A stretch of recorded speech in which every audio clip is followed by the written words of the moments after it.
Elhamdülillah Rabbimiz oruç bize farz kılmış.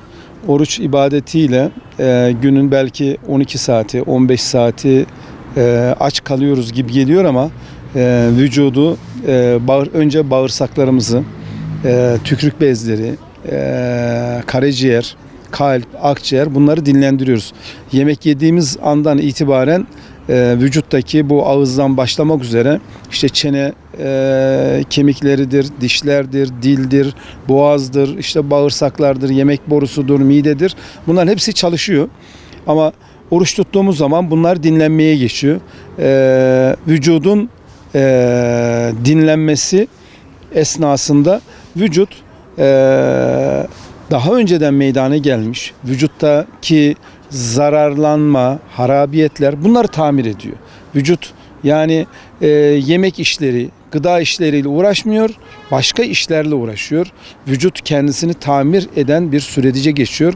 Onun için yani bir gün, 2 günlük oruç yani bunlar yeterince bu tamiri sağlayamayabilir.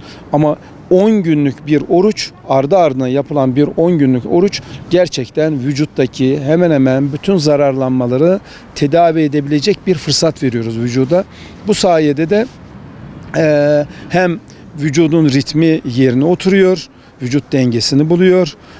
Ama bunu işte akşam iftarda çok aşırı yiyerek ya da işte sahura kadar durmadan yiyerek yine vücudu yorduğumuz zaman yani bundan yeterince istifade edilemeyebilir. Ama az miktarda yiyerek, az yiyerek vücudu yormadığımız takdirde gerçekten oruçtan hem maddi hem manevi hem sıhhi olarak istifade etmemiz mümkün. Yaşlı insanlar, tansiyonu olan insanlar, şekeri olan insanlar, hazımla ilgili problemi olanlar bunlar hekimlerine danışması gerekiyor. Hekimler hangi yönde onlara uyarıda bulunuyorsa bazen hekimler oruç tutma demiyor.